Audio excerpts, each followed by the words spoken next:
2월 13일 목요일 요한복음 12장 12절로 19절까지 말씀입니다.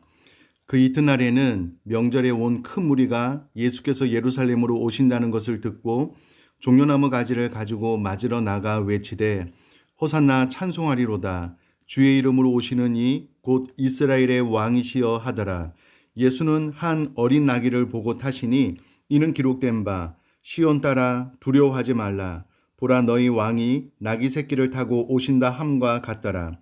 제자들은 처음에 이 일을 깨닫지 못하였다가 예수께서 영광을 얻으신 후에야 이것이 예수께 대하여 기록된 것인과 사람들이 예수께 이같이 한 것임이 생각났더라.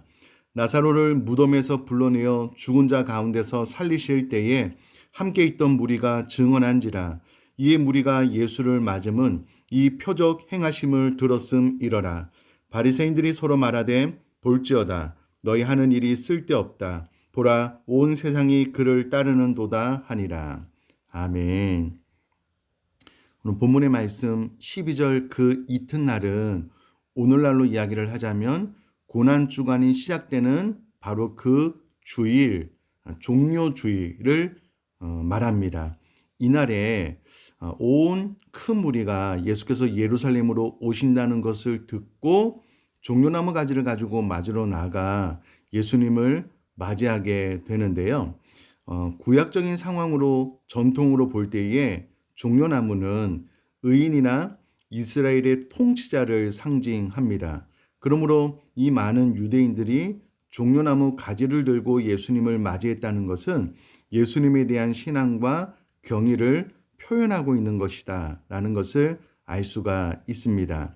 이들은 예수님께 호산나 지금 구원하소서 혹은 지금 우리를 구원하소서라고 외치면서 예수님을 이스라엘의 왕으로 부르고 있습니다. 이때 상황을 가만히 생각을 해보면 아마도 종교 지도자들은 너무나도 긴장된 상황이었을 거고요. 일반 백성들은 기대가 많이 되는 상황이었을 것입니다. 자, 그러면 이때에 어떻게 이렇게 많은 유대인들, 온 큰 무리가 모여 있을까라고 했을 때에 오늘 본문 17절은 예수님께서 나사로를 무덤에서 불러내어 죽은 자 가운데서 살리실 때에 예수님 주변에 마르다, 마리아를 조문하기 위해서, 위로하기 위해서 많은 사람이 있었는데 이때에 나사로를 무덤에서 불러내신 사건을 목도하고 이 사건을 증인이 되어서 이야기를 한 것이죠. 18절에 이에 이 이야기를 듣고 많은 사람이 야, 이 사람은 과거에 우리가 오병이어의 기적을 베풀어서 임금으로 삼으려 했던 자인데 그가 죽은 자도 살리신다면 이제 그를 이스라엘의 왕으로 삼아야 되겠다라고 많은 사람들이 생각을 해서 온 큰 무리가 예수님을 맞이하게 되었고요. 예수님께 호산나 지금 우리를 구원하소서라고 열광적으로 외치고 있음을 13절 말씀을 통해서 볼 수가 있습니다.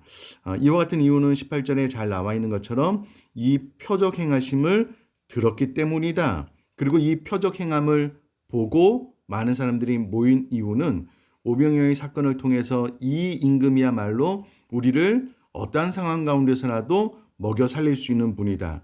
죽은 자도 살리시는, 그러므로 로마의 압제로부터 우리를 구원해 주실 분이다 라고 생각을 해서 열광적으로 지금 예수님을 맞이하고 있다라는 것을 알 수가 있습니다. 이와 상관없이 14절에 보면 예수는 한 어린 나귀를 보고 타시고 이 어린 나귀를 타고 예루살렘 성에 입성하셨다라고 기록이 되어져 있는데요. 왜 예수님께서 어린 나귀를 타고 입성하셨냐면 스가랴 9장 9절을 좀 요약해서 읽어보면요. 보라 내 왕이 내게 임하시나니 겸손하여서 나귀를 타시나니 나귀의 작은 것 곧 나귀 새끼니라. 이 예언의 말씀을 철저히 이루고 성취하기 위해서 예수님은 어린 나귀를 타고 예루살렘 성에 입성하게 되셨다라고 기록을 하고 있습니다. 그런데 16절에 당시 제자들은 구약 스가랴 9장 9절에 기록된 예언의 성취라는 사실을 알지 못했다. 나중에야 이것이 예언의 성취라는 것을 알게 되었다라고 기록이 되어져 있습니다. 자, 그러면 본문 말씀을 통해서 우리에게 주는 가장 핵심적인 교훈이 무엇이냐라고 했을 때 저는 이 부분이라고 확신을 합니다. 지금 예수님은 굳이 어린 나귀를 타고 예루살렘 성에 입성하심으로써 스가랴 9장 9절 그러니 철저히 하나님의 말씀을 성취하는 하나님의 뜻을 행하기 위해서 온전한 순종을 보이고 있음을 14절부터 16절까지 말씀을 통해서 알 수가 있습니다. 예수님은 단 한 번도 하나님의 뜻 아닌 것을 행하신 적이 없으십니다. 십자가를 지실 때에도 나의 원대로 마옵시고 아버지의 원대로 되기를 원합니다 라고 자신의 뜻보다는 하나님의 뜻을 늘 순종하여 이루셨던 분이셨음을 14절부터 16절까지 말씀을 통해서도 잘 알 수가 있습니다.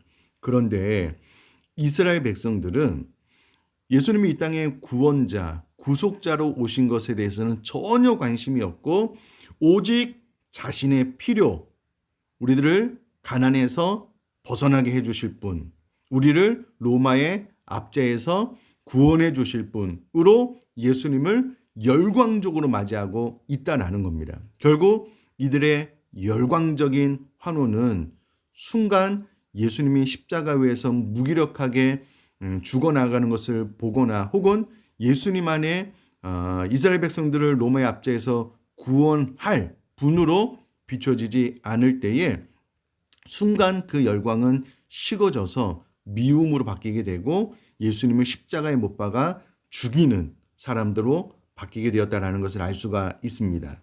실제로 이제 외국의 사례를 보면은요, 예를 들어서 축구 선수에 대한 지나친 팬심이 있는 거예요. 그런데 이 선수가 중요한 경기나 국가 대항전에서 실수를 하잖아요. 그러면 실제로 살해하는 사건이 일어납니다.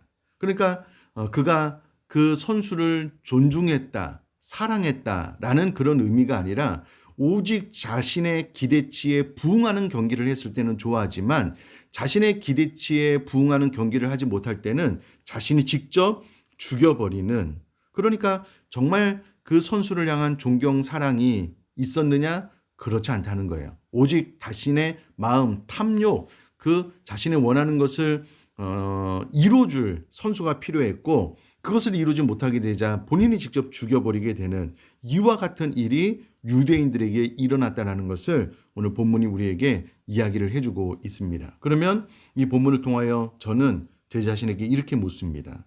내가 예수님을 믿고 따른다라고 했을 때에 유대인처럼 호산나, 지금 우리를 구원하소서, 나의 필요를 채우시고 나의 기도에만 응답하시고 내가 기대하는 그 기대치에 부응해 주십시오. 그러나 그렇지 않을 때는 내 기도를 들어주지 않고 내가 원하는 삶이 펼쳐지지 않을 때는 가차없이 나는 예수님을 떠날 것입니다. 예수님을 미워할 것입니다.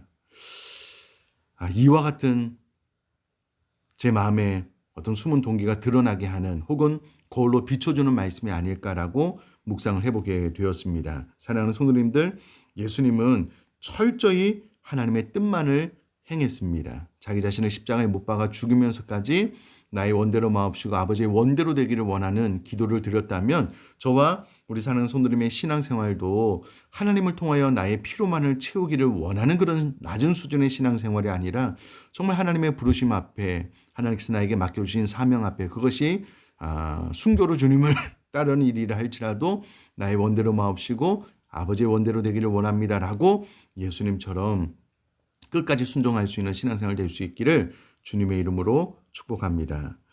살아계신 하나님 아버지, 지금 유대인들은 열광적으로 예수님을 환호하고 호산나를 외쳤지만 결국은 그들의 기대에 부응하지 못하는 예수님을 보게 되자 가차없이 십자가에 못 박아 죽여버렸습니다. 그러나 예수님은 철저히 나의 원대로 마옵시고 아버지의 원대로 되기를 원하였고 순종의 길을 걸었다면 저 우리 사랑하는 성도님들도 예수님처럼 하나님의 뜻에 완전히 나를 부복시키고 순종하는 삶을 살아나갈 수 있도록 은혜 허락하여 주옵소서. 감사드리며 예수님의 이름으로 기도드립니다. 아멘.